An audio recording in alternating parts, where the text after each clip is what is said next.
Nothing is insignificant in this world. Each and every sound has got its meaning. We may or may not know the meaning, but the meaning is there. Similarly, each and every syllable has got its meaning. Each and every word has got its meaning. And what is sentence? Sentence is a collection of words.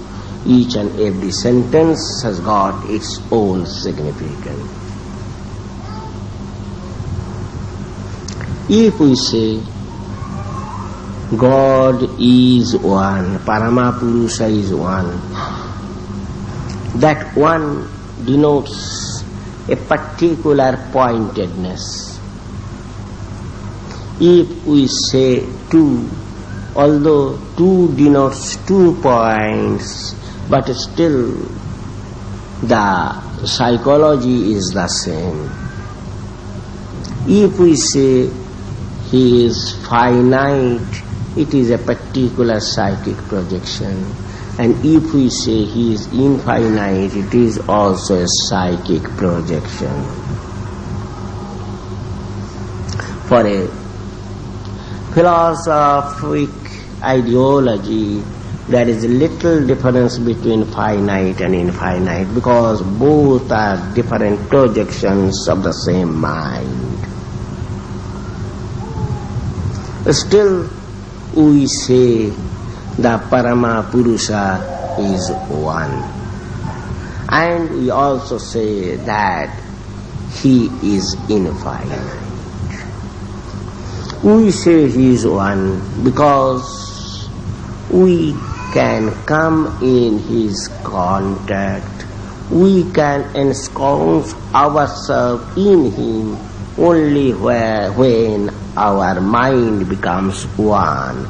That's why we say, just to satisfy our sentiment that he is one, he is a singular entity. We say he is infinite because his wounds are fathomless. We cannot count.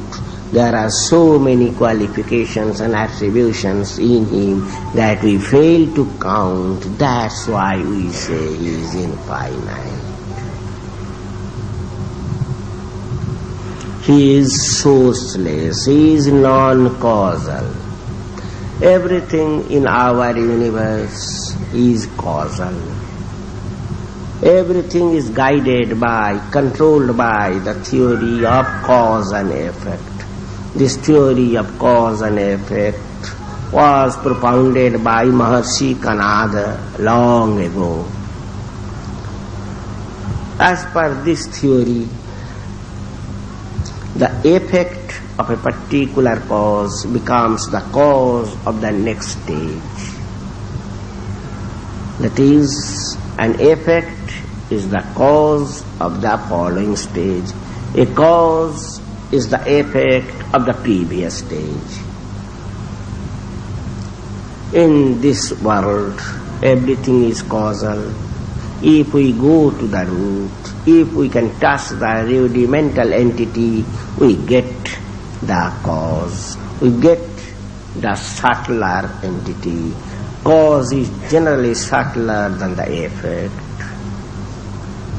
And in this way, we come to a particular point wherefrom we cannot go onwards, we cannot move onwards, we cannot get the still subtler entity, we cannot get the causal entity.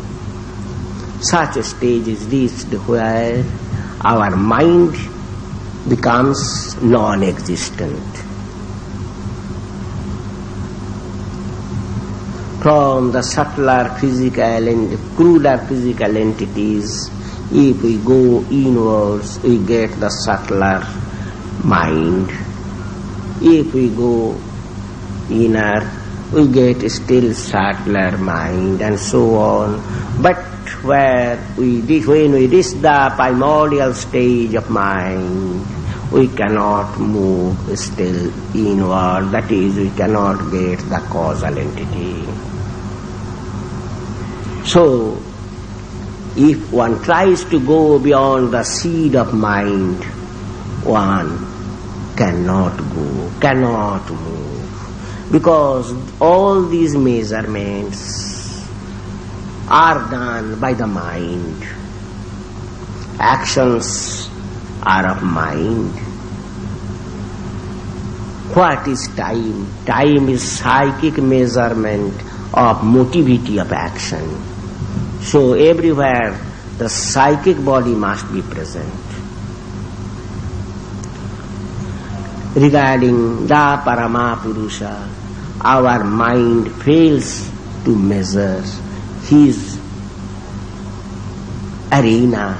Our mind fails to touch him in the rudimental stage, and that's why we say he is non-causal, he is causeless.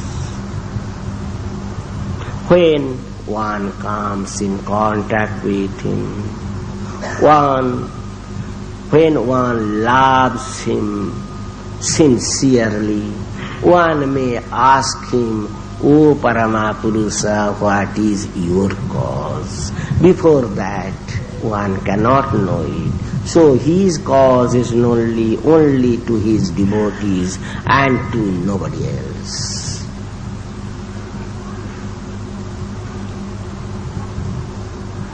That supreme entity who is beyond the periphery of microcosm is the creator of microcosm.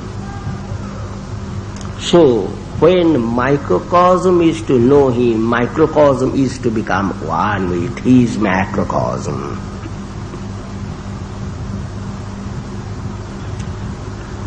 That macrocosm creates so many things, so many varieties within the jurisdiction of its infinite odes. And this universe of varieties is nothing but some psychic crudifications of his supreme stuff.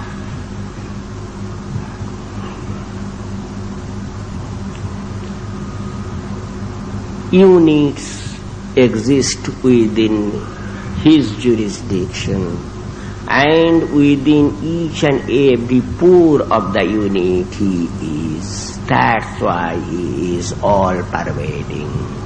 And not only within, but without, but outside he is. That's why he is within you, he is outside you, he is all pervading and he is all covering.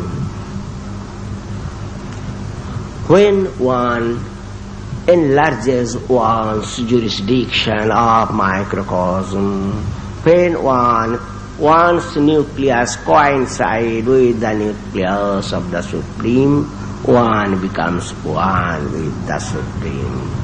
And in order to do it, what one is to do, one is to increase the periphery of one's mind.